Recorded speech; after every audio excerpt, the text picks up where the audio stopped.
Khan career study channel पर आप लोग का स्वागत है। चैप्टर नंबर 15 एनसीईआरटी बायोलॉजी का आज स्टार्ट हो रहा है।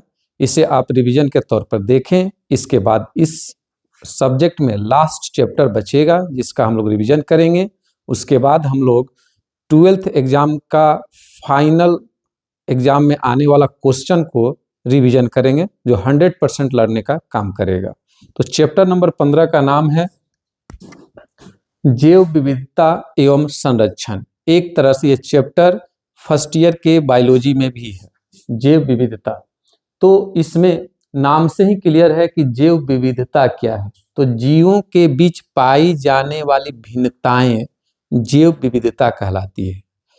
धरती पर जितने भी जीव हैं पृथ्वी पर, सभी के बीच में भिन्नता पाई जाती है। यहाँ तक कि एक ही माता पिता के द्वारा जन्मे दो जुड़वा बच्चों के बीच में कुछ न कुछ भिन्नताएं पाई जाती हैं, जिसे जैव विविधता के नाम से जानते हैं।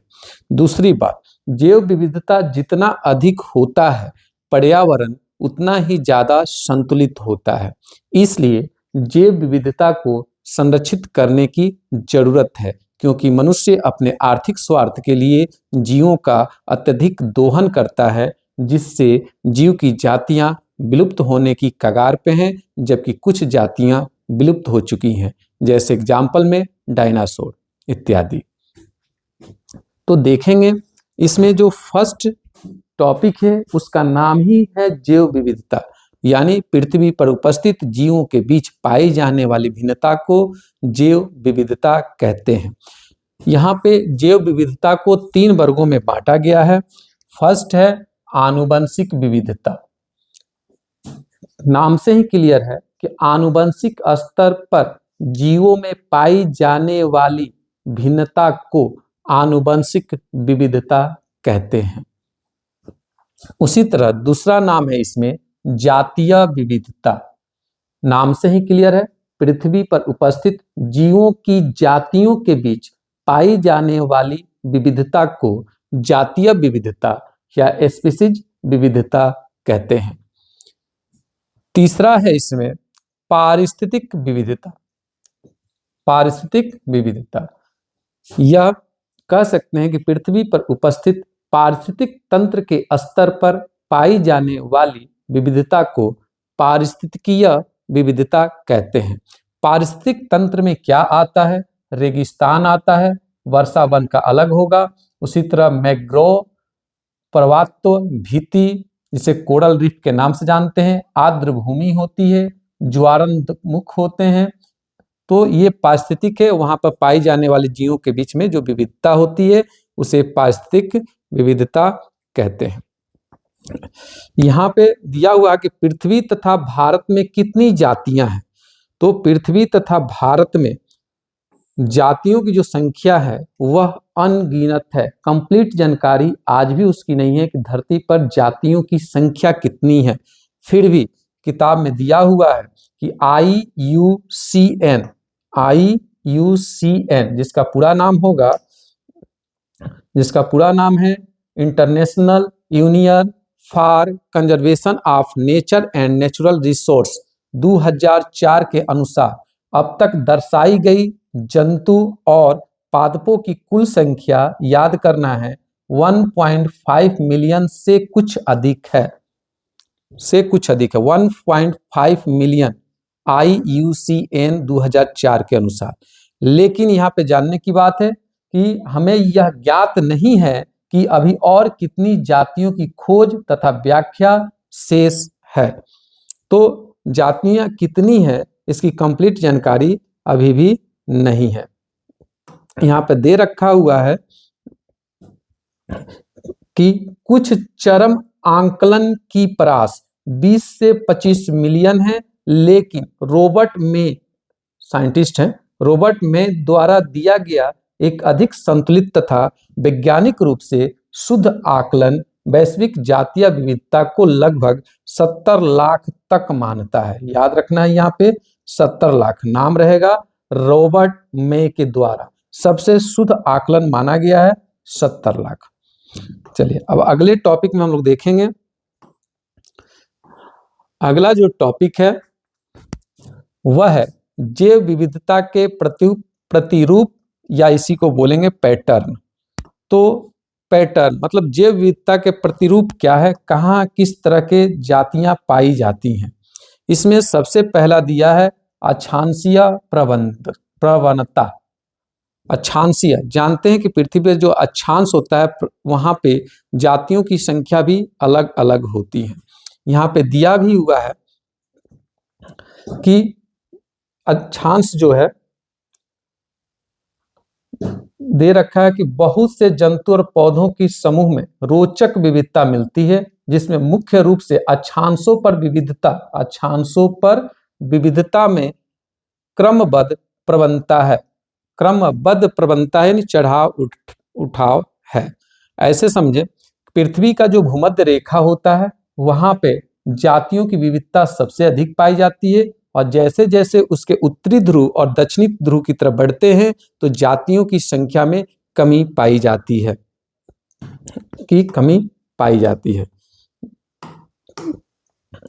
दूसरा देखेंगे, इसमें दूसरा नाम है इसका जातीय क्षेत्र संबंध। जातीय क्षेत्र संबंध में समीकरण प्रस्तुत किया गया है। ये समीकरण है log s equal to log c plus z log a, जहां पर दे रखा है कि s जो है इसमें जातीय समृद्धि है, a क्षेत्र है तथा z रेखीय ढाल गुणांक है और c बराबर y माइनस अंतःखंड है। जो यह समीकरण है इसको इस ग्राफ के द्वारा समझाया गया है। तो दे रखा है जातीय क्षेत्र संबंध में जर्मनी के महान प्रकृतिवाद एवं भूगोल शास्त्री अलेक्जेंडर वान हम्बोल्ट, इनका नाम है अलेक्जेंडर वान हम्बोल्ट ने दक्षिणी अमेरिका के जंगलों में गहन अन्वेषण के समय दर्शाया कि कुछ सीमा तक किसी क्षेत्र की जातीय समृद्धि अन्वेषण क्षेत्र की सीमा बढ़ाने के साथ बढ़ती है। तो ये होता है जातीय क्षेत्र संबंध।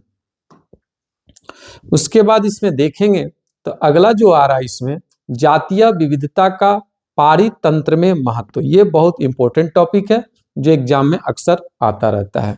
जातीय विविधता का पारितंत्र में महत्व, इसमें इसका मतलब हुआ कि पृथ्वी पर जातियों में जितनी अधिक विविधता पाई जाएगी वह पारिस्थितिक तंत्र ज्यादा संतुलित रहता है।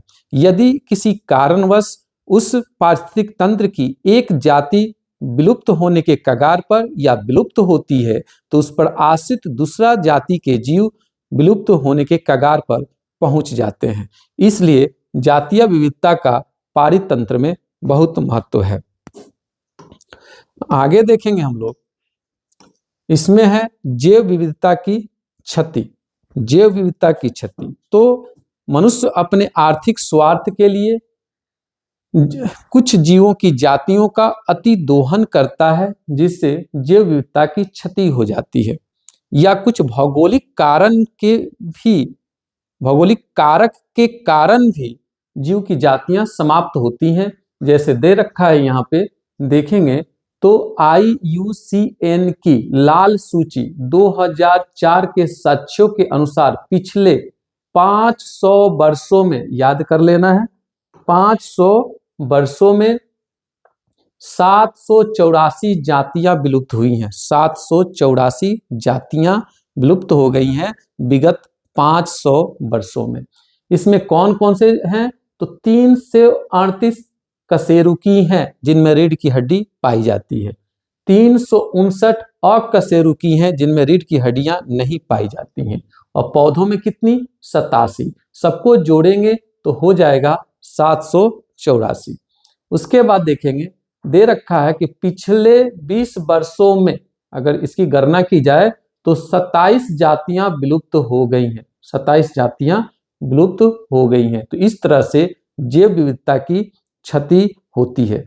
इसके मुख्य कारण क्या है तो यहाँ पे साइड टॉपिक बना हुआ है कि जैव विविधता की क्षति के कारण सबसे पहला कारण माना गया है आवासीय क्षति तथा विखंडन, यानी उस जीव की जातियों का जो आवास होता है उसको क्षति कर देना या विखंडित कर देना। जैसे मनुष्य अपने आर्थिक स्वार्थ के लिए जंगलों की कटाई, वनोन्मूलन अत्यधिक करता है, जिससे जंगली जीव संकट में आ जाते हैं। उसी तरह दूसरा दे रखा है अति दोहन। दूसरा कारण है अति दोहन। दे भी रखा है कि मानव हमेशा भोजन तथा आवास के लिए प्रकृति पर निर्भर है, लेकिन जब आवश्यकता लालच में बदल जाती है तब इस प्रकृति संपदा का अति दोहन शुरू हो जाता है, जिसके कारण जीव की जातियां विलुप्त होने के कगार पर या संकट में पहुंच जाती हैं। दे रखा है कि अति दोहन पिछले 500 वर्षों में बहुत सी जातियां, जिसमें याद रखना है स्टीलर समुद्री गाय, पैसेंजर कबूतर विलुप्त हुई है। तो अति दोहन के कारण जीवों की जातियां विलुप्त होती हैं। तीसरा दिया है इसमें विदेशी जातियों का आक्रमण। तो दे रखा है कि अगर किसी पारिस्थितिक तंत्र में दूसरे पारिस्थितिक तंत्र के जीवों का आगमन हो जाता है तो उसमें प्रतिस्पर्धा बढ़ जाती है, जिससे किसी विशेष जीव की जातियां समाप्त होने के कगार पर पहुंच जाती है। दिया है कि जैसे में जब नील नदी की मछली, जिसका नाम था नाइल पर्च, को पूर्वी अफ्रीका की विक्टोरिया झील में डाला गया, तब झील में रहने वाली पारिस्थितिक रूप से बेजोड़ सिचलिड मछलियों की 2 से अधिक जातियां विलुप्त हो गईं। किसके कारण विलुप्त हुई? झील नदी की मछली था नाइल पर्च, और जब इसे विक्टोरिया झील में डाला गया तो उसमें उपस्थित मछली जो थी सिचलिड मछली, वह 200 से अधिक जातियां उसकी विलुप्त हो गई। उसी तरह बहुत ऐसे जीव हैं जो विदेशी जातियों के आक्रमण से विलुप्त होने के कगार पर या संकट में पहुंच जाते हैं। नेक्स्ट दिया है सह विलुप्तता। सह का मतलब ही होता है साथ, साथ में कम से कम 2 होना का जरूरी होता है। सह विलुप्तता यानी एक जीव की जाति अगर विलुप्त होने के कगार पर पहुंचती है या विलुप्त होती है तो उस पर आश्रित दूसरे की जीव की जाति भी विलुप्त होने के कगार पे पहुंच जाती है। तो इस तरह से सह विलुप्तता भी होता है। अब जो है नेक्स्ट और मेन टॉपिक यहाँ पे किताब में मेंशन है वह है जैव विविधता का संरक्षण। जैसे जीवों की जातियों का जो ह्रास हो रहा है, क्षय हो रहा है, विलुप्त हो रही हैं, उसका संरक्षण करना जरूरी है। तो जैव विविधता का जो संरक्षण है वह 2 तरीकों से किया जाता है। जैव विविधता का जो संरक्षण है वह 2 विधियों से किया जाता है। एक होता है, किताब में मेंशन है यहाँ पे, इन साइटू कंजर्वेशन या स्वस्थानीय संरक्षण, और दूसरा होता है एक्स साइटू कंजर्वेशन, बाह्य स्थानीय संरक्षण। अब स्वस्थानीय संरक्षण क्या है? किसी जीव को संरक्षित करने के लिए उसके पूरे पारिस्थितिक तंत्र को जब संरक्षित किया जाता है तो उसे स्वस्थानीय संरक्षण कहते हैं। जैसे बाघ की जाति को विलुप्त संरक्षित करने के लिए जब उस जंगल को ही संरक्षित किया जाता है जिसमें वह रहता है, उसका आवास होता है, तो इसे हम स्वस्थानीय संरक्षण कहेंगे। दूसरा है बाह्य स्थानीय संरक्षण।